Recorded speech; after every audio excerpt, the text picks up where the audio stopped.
Okay, so welcome back, guys, to another episode of ProView, and today we have something very very special, and this special personality. I mean, if I really wanted to speak about, I think Mr. Mohan Thomas is a right guy. So, welcome, Mohan sir. Thank you, Amit. Today I have a very good friend of mine, a doctor by profession, who doesn't practice anymore. If you ever want to see him, you have to see him in one of the national park or up Himalayas or somewhere. He is always with the nature or the wild, in the wild. Okay, so welcome, Dr. Sanjeet. Thank you, Amit, and nice to see Mr. Mohan Thomas again. It's Sir, my it is a great honor and pleasure to have you on this show. We are proud to host you. thank you so much. Okay, guys, for those who don't know Dr. Sanjit Mangat, you can actually go on a website. His website is sanjeetphotos.com. He's the author of a book and amazing photographer, a lot of publications throughout. So, without wasting any time, guys, I mean, I wanted to hand over the session to Dr. Sanjit because he has got lots and lots of stories to tell us. So, Dr. Sanjit, over to you. Thank you, Amit. As Mr. Mohan said, I was a doctor by profession, but about 15 years ago, I got a new virus in my body, which was wildlife photography. Oh. And this virus, there's no vaccine for it. Yeah, Same here. and I know for a treatment you spend weeks and weeks in the forest. Guys, between the two trips, Ms. Dr. Sanjit has got only 2 free days, and that's why we are conducting this interview. So wish you all the best for your next trip. But before you go, Doc, I need to know about the book, The Leopard on the Rocks. So, Amit, I spent about 7 years in Dera, about 3 to 4 months every year, off and on. And after about the fifth year, I decided that I could make a book myself. And I got good collaboration by the local Thakur Devi Singh ji from there, Mhm. who was very pleased because he had put in 20 years in Bera. So he was very excited. And then the conception, the curation of the book started. And then finally, on the seventh year in Nature in Focus, this book was launched in front of most of the known wildlife photographers and the fraternity in Bangalore. And the book was very well received. It was sold out in the same year. I gave a part of the money to the local panchayats there, as told by one of the local resort owners that it is better to give it to the panchayat because that money will actually go to the farmer when they need it for their cattle. Okay. So the whole circle of photography to bringing it out as in the public to giving it back to the local, I was very pleased by this concept of the book. Yeah. Can I So, ask you one question, Doctor? How did you ever get into photography? What was the beginning? So my father was born and raised in Kenya. So my father was born in Kisumu. We lived in Nairobi and we had a farm in Mombasa. So and my father was a very good photographer in his own way. mhm. And any people living in Kenya, their wildlife for them is second nature. So all my life, I used to just hear stories or travel with him in small parks, but not like national parks. So when I came back from US in 2005-6, that time I got enough time because I had left medicine by that time to travel into the Mhm. parks. Before that was just random trips. Okay. Once I picked it up so fast that it was a matter of time that I found what my calling was. Yeah. And so recently you started this beautiful company called Nature Extreme along with Mr. Nanda Kumar. So what was the inspiration behind this venture? So I was always interested in, the gear Mhm. because most of the wildlife photographers don't have the right gear because the gear is made for all kinds of photography. Right. Then I was planning trips for a lot of my friends, and then I kind of knew how to plan a trip because I have gone through all the bad part and now I know all the good part. Hmm. So when you know you can do a good trip for your friend, you know you can become a tour operator or a travel planner. Yeah. Then Mr. Nanda Kumar and I met, and again I meet most of the photographers in Corbett for some reason. So we met and he was an amazing underwater photographer. Mm, And I decided with him that if we have a from the snow leopard to the leopard shark, we can cover all the itineraries, and we have the gear for it. It yeah. would be an amazing combination. Oh, And he already had the company Nature Extreme in the pipeline. mhm. So I said I would like to be partners in it, and he welcomed me. And it's been 2.5 years, and we are going good. Awesome. So, guys, for those who wanted to join Dr. Sanjit Mangat or even Nanda for his underwater tours, I mean, I'm going to share all the links in the description of the company Nature Extreme. They have lot of the goodies. They have lot of accessories on sale, especially the bags. And I'm personally using the bean bag. And it's so durable, so good. So, thank you, Doctor. All yours. And I am a big fan of their 7200 holster bag. That is something which I carry always. And now they have come up with T-shirts, camera bags, so many things. You can just visit their website and So go Mr. through it. Mohan was one of the instrumental people who helped me out for the K9 sales. So, Leopard on the Rocks is about a 120-page book that I compiled myself with the help of some of the curation from Delhi and from Bangalore. This book basically is going to be about um, an area called Beda, which is in Rajasthan, about 90 kilometers north east of Udaipur. Mhm. As we all know, these granite rocks are the Aravallis, part of the Aravallis, and it has a lot of caves and vegetation very close to the lot of villages around that, and that helps in them getting some kind of protection, and also that area is known very religious because every mountain there, every granite hill will have a little temple on it. That means everything around that hill and on that hill is protected by the gods. So nobody touches anything, any animal on the uh, that little hill. That kind of protects the human-animal conflict because most of the leopards in India go through human-animal conflict, but not in this area because they find everything that is um, on the hill as sacred, including leopard, even if the leopard takes up one of their, livelihood cattle. Mhm. There's a small map in the book that shows you exactly where the Aravallis are, how far it is from the different bigger towns. Um, Also, one of the reasons for this area to thrive with leopards or the revenue livestock, not wildlife, but more of the revenue land and its cattle, which is basically the primary food of the leopards in that area. It's a Javai reservoir, which is a feeder for Jodhpur. This reservoir was made in the 50s. Mhm. It's a very striking landscape. I think part of North Karnataka, which I just visited, is similar, but other than that, you won't find this in India.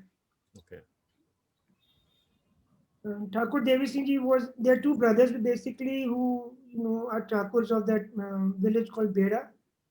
Um, he's the elder brother, and he's the one that about 20, now it's probably 26 years ago, who started a resort. And they earlier used to go there for shoots. The royalty of Udaipur and Jodhpur used to come to Beda to go for gun shoots for leopards. So, anyways, he knew about all the caves, all the hills, had named some of the leopards. Mhm. I'd already done a lot of homework for me to, work on as far as wildlife photography was concerned. This is their Ravala, as they call it. That is their local fort.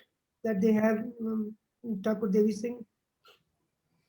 There's many different shades on of the scape and the area. I mean, the way the moon rises on the top left is an amazing sight to see when you sit on the Javai Reservoir. The way it will, on a full moon day, the way it will recede back into the horizon, it can make the stone cold into romantics. Um, then silhouettes is a place for silhouettes. Many of fellow photographers have gone there and shot many different silhouettes. Um, my dream has always been to get a genuine or a composite shot of a leopard walking on the edge of the cliff and with a full moon. So a lot of full moons there, nothing happened. And I'm still dying not to put the composite on it. um, if you see the way the contrast is between the gray granite and the yellow leopard, very contrasting as well as very camouflaging. You can't. So far, you will not be able to figure out if there's a leopard. The only way you know a leopard is sitting there when the leopard moves. Um, they love their rocks. They all have their favorite rocks. They have their favorite caves. These are some of the known females at the time when I was photographing. The one on the top right is Neelam. She's still there. She has more cubs and she's enthralling the new crowd. There's a lot more crowd there now. When I was there, when I started this in 2012, there was only 2 resorts by the two brothers. Now there are 25 resorts there. So it's become very popular. It's not a national park, it's a conservation area, so access is much easier. It's regulated by actually the association now of the guides and the gypsy owners, because since being revenue land, you can't really, control the area. There's farming going on. There's all kinds of other activities. So if you turn against them, then the locals can turn against these beautiful leopards. So there's a very fine line, and it's going on well there. And doctor, what is the lens you suggest for shooting these leopards? See, at that time when I was mostly alone, I was shooting with an 800 and the scapes were with a 200, 400. I always kept the distance because the leopard felt more comfortable. Um, there are moments now that you get them in 100, 400 a lot, but I made sure that the distance was maintained. Um, 150, 600, 200, 500 works.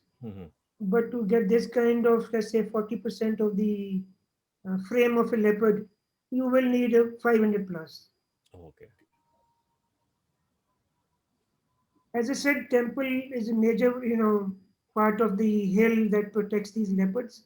There are actually 4 leopards sitting here: the mother, father, and the 2 cubs, sub-adults. This is actually, if you see, this is by a 400 lens, about 6 p.m. And we had to actually zip from another hill to this hill because the person who was in charge there said that there are 2 leopards sitting on top of the temple, but you see the ones on the right. So, and when I looked at, like, that's not 2, there's 4 there. This rock now, it's not much sighting is happening there now. But the amazing thing about when I was photographing in Bera was every winter, which is a better part to see these leopards because they come out more to soak the sun because it's cold at night. Every hill had its own year. There would be one year when one hill leopards will be thriving. There'll be one year when another hill will be thriving. So that used to be easier for me because then you need to be around that hill. Right. Now all the hills have leopards. Or the 3 hills will have one family, or 2 hills will have one family. So it's a lot easier, and also there are more guides and drivers which spot a lot more. See, what this has also helped is that all the local people now do their farming or they do their other activity, but all have also made tourism as part of their livelihood. That really protects these leopards now. Right. Tracking is better, the guiding is better. There is a bit of conflict between, the cattle owners and the leopards. But you see, full grown cattle, it's not easy for a leopard to kill. They generally just go for the calf. So this is on the left side is a picture that is at 1 p.m. So you think leopards go at the night, early morning. They were sitting out there at 1 p.m. trying to stalk, and on the right, the cub is trying to stalk, Oh. the buffalo. So generally, when with the leopard, if the cattle owner just shoos them away, they do move away. So it's not that tough. They're just gone. The cattle owners have become used to having them around, and it's And what, I believe, doctor, there is no human animal conflict there. as I said in Correct? the beginning, there is none. Mhm. There is no reported death of any child or an adult from leopard since I've been there at least. So 8, 9 years, never heard. They have learned to live with each other. And most especially with the priest will come down in the morning. The leopard will go in. The priest, when leaves the temple, the leopard goes back to the stairs. The Okay. priest comes back for the afternoon. The leopard goes back in. It's Oh. synchronized. It's an amazing. I mean, if you sit the whole day there, then you realize how the animal and the human behavior is. Um, Interesting thing there is that the hyenas over there and some of the hyenas and leopards share the same cave. Oh. Oh. So you will see the leopard come out and the hyena go in, and again the hyena coming out, leopard going in. They do have confrontation. I have a friend who has a picture of them confronting, but very far. Mhm. But these caves are basically quite hollow from inside. So maybe inside there is more divergence to different caves. Mhm. I've never been inside a cave. I've never, um, never done any kind of, disturbance to them. Mhm. But what's happening now is that some of these smaller caves, which are easy access to the farmers or to the cattle herders, they close the caves. So that's quite detrimental for the wildlife. So there are some people who are working on, making sure that these caves are not closed. Um, Males are big, shy, elusive. Um, if you recently seen one photo of a leopard that was injured from Bera with his eyes, looked like the eyes were going to go. It Mhm. had all red markings there. That's the same leopard. Okay. Um, Evening sunlight. You can see the mother has had a hearty meal. Cautious because I was tracking this leopard in a hide and it was going towards the cubs. So the look you can tell is very cautious look. So once you get used to looking at big cats, even the expressions one is able to figure out if they're comfortable or they are cautious. Right. I went to Bera for those 6, 7 years in every season. So I was able to see golden sunlight, basking leopard. Monsoon, they don't like to be in the green too much. They love the rocks because they're more ticks and bugs. Mhm. And summer, if you see on the right, there's a cub on top of a dry arid tree. It's just playing. So I try to cover it in all um, seasons so that different perspectives of the landscape could be shown. Dr. Bera is open for tourists throughout the year. Throughout the year, it's open. Fantastic. Yeah, And what is the best season to go there, doctor? best season is always winter because in winter, because the temperature in this is an arid desert, so when temperature falls a lot in the night, so they'll spend more time basking in the sun and playing in the early mornings, if Mhm. not in the evenings. So winter is the better time. From November to February is the better time. We as a company, Nature Extreme, we have been sending lots of guests out there. Um, Mostly everybody's had in a short good sighting, not just a sighting.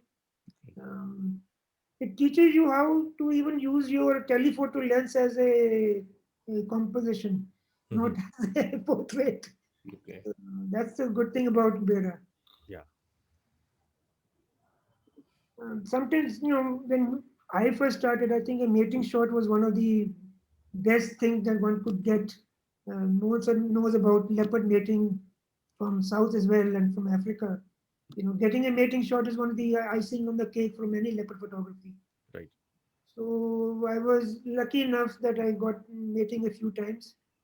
Um, some of the just to seeing the behavior of the female, not even the male, the way she, you know, makes sure that she has the um, few days of the mating ritual, planned, and how she, basically makes the male just roam around her, and just it's an amazing naturalistic moment to watch. I have photographed very small cubs as well. This cub was probably about 2 months, not even 2 months old. The reason I didn't want to do a more closer photo, more just want to show you the perspective of how small it might be. Um, this was an interesting event. I had actually put up a hide when I was photographing this family, Mhm. and I had gone at 3 a.m. and I sat all morning till the sun came out. When the sun came out, I could hear something around outside of my hide. So I had a walkie-talkie and I called up the Thakur son who was sitting in the jeep.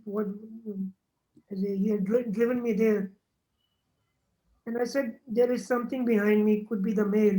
Never know. The male might show up because it's been there for a while." Mhm. And he says, "I don't see any leopard around you." So there's a zipper on the side of the hide. I opened this zip a bit to see. There was a wildlife photographer sitting outside the hide. So I asked him, "What are you doing?" He said, "Oh, don't mind me. You do your photography, I'll do mine." I'm like, "Okay." I'm like, "You have basically ruined the whole, Mhm. scene that I've spent so many hours waiting for." So a lot of, disappointments also happen. Mhm. Again, in different hills, different cubs, cats have a particular time when the, mating happens in winter, pregnancy, then, next winter the cubs are out. So it's a great time to see cubs and monsoon, early winter. Yeah. In fact, Sanjit sir, when I visited to Bera, that one misconception that leopards are solitary, but as Thakurji said, यार हमने हमेशा leopard को family में देखा है. They are very much territorial and they always go with the families. So what is your observation on that particular behavior? So basically, the problem with the Dera or Javai area is that the hills are quite scattered. Mhm. So what happens first is that during monsoon, some of the walkways or tracks for them to different hills, where obviously they have to go to different hills to keep searching for food. Right. So some of those tracks are closed. Mhm. So they became, adjusting. They had to adjust to their area, Okay. basically becoming a pride. Hmm. Second is when you start having lot of revenue land converted into farming land, especially there it is all monsoon, after monsoon farming.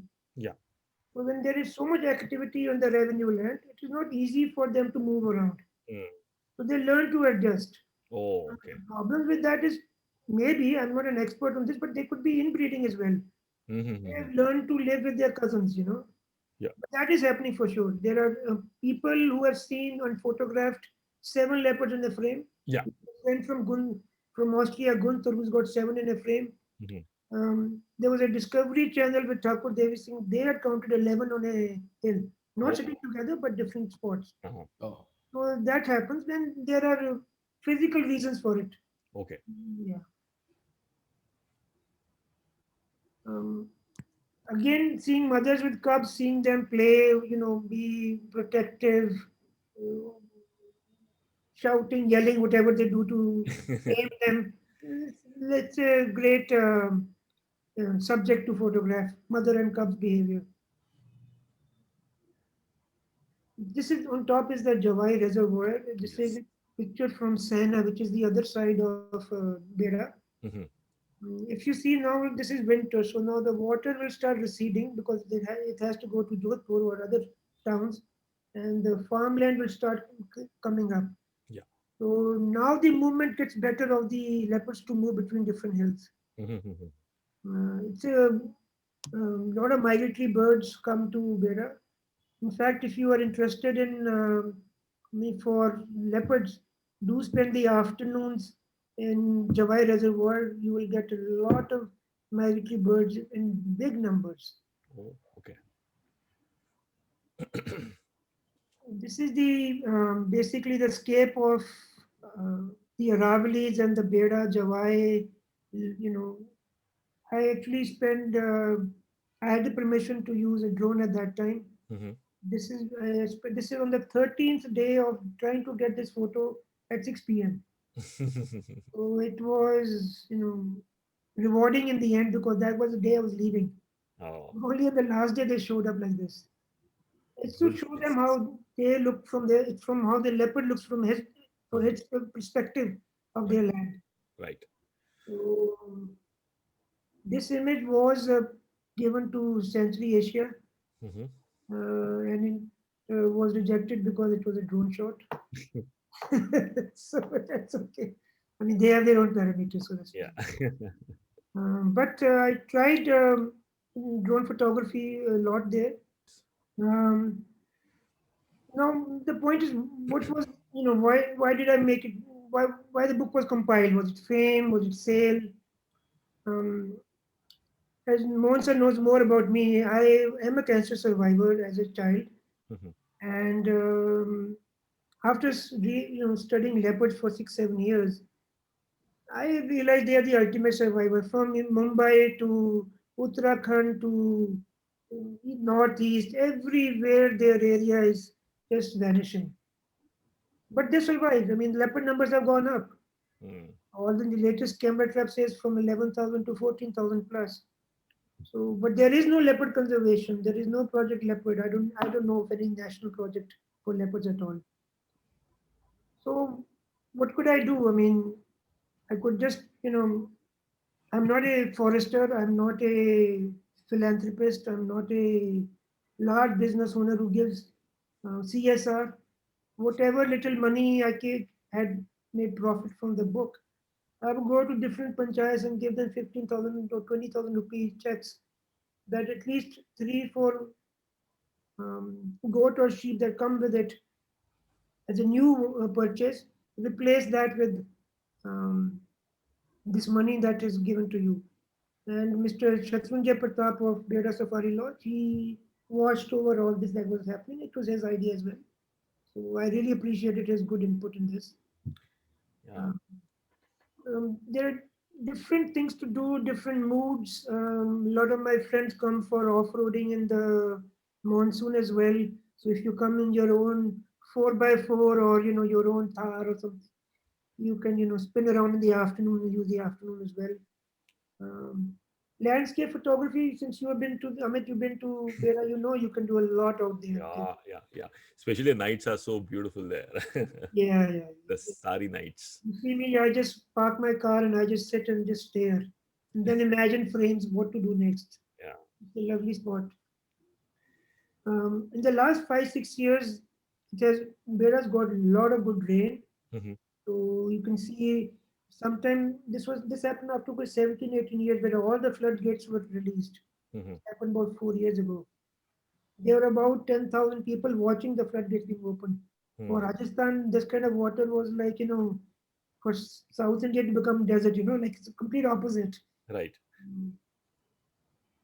I tried to get some perspective with the drones as well. Um, there are spots you will see where the leopard is sitting, might not be visible at the moment, but you will see the leopard is sitting here. Oh, yes. So there'll be a leopard sitting here. Ah. So I'm just seeing, how you see a cliff or how you see the far off. So I tried to do a bit of that. Um, you see the Rabadi on the right bottom is just sitting there. He has got nothing to do. Thakur Devi Singh sitting there, nothing to do, and I stand there, nothing to do. We get lost in this place. It's an amazing place. Very true. In fact, a few things other than leopard to enjoy there is the food and stories by Thakur Devi Singh ji. You can sit for hours and hours with him and you can listen to all the stories.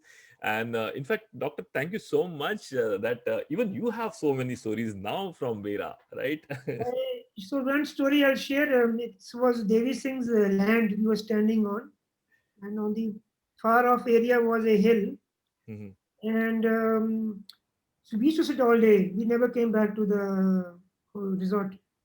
So afternoon he used to say, "Okay, now tell us Charlie to bring the beer." Mhm. So he put the table out, and the beer is out. Camera is ready. It's his land. He can do whatever he likes. So as soon as we used to pop the bottle, the leopard used to come out. So it became such a thing that we would take the guest at 1 o'clock in the afternoon, and we still say, "Ghost, the leopard used to come out at 1 o'clock. No, look, we'll pop the beer and the leopard will come out." And the leopard used to come out and the guest didn't know what was going on. So, yeah, well, I mean that's a story I enjoy. So Yeah. then you take a bow. So I'm making the leopard take a bow. So I photographed a lot after this, but that compilation of the book and the receiving of the book by the people and uh, not the accolade but the reward I got, as in respect I got, I was very pleased with that. Yeah. And I believe you shared the part of your amount you received from sales of this book. You gave it to Yes, the. yes, Monster. I gave it as in checks to the different. See, every hill has a village. So Mm. 3, 4 village will have a little panchayat. So every panchayat head I used to go document it that you have got this money, and then Shatrunjay used to watch if everything is going smoothly. Super, super. It's really Fantastic nice. Nice initiative. of you. Fantastic initiative. You are inspiring, Doc. In fact, guys, for those who are watching this particular episode, I am planning to do 2 episodes with Dr. Sanjit Mangat because from the deserts of Rajasthan, he has got some amazing collection on from the cold desert too. Okay, so probably in a future episode, guys, we are going to. I'm requesting Dr. Sanjit Mangat to come out with some beautiful presentation on the snow leopard. I'm waiting for that, Doc. We So, with this talk, thank you so much for sparing your valuable time and some amazing stories on Beta.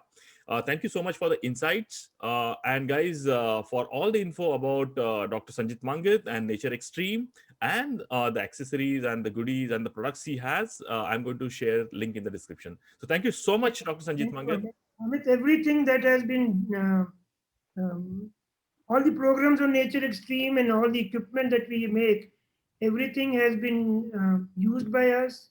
Feedback has been received by our friends who are our clients, Yes. and we take good criticism with a bow of a head. That how many other companies do you know in India who can do photography tours, bags, so we have put it all together with a lot of our heart.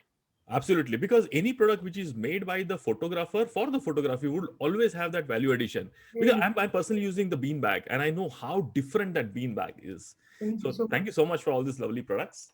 So, and thank you, Dr. Sanjit, for your time. Thank you all. thank you so much, Doctor, for your time and your inputs. We look forward to have you back soon. Yeah, Sounds and good. see you in Himalayas. Pleasure. Bye bye.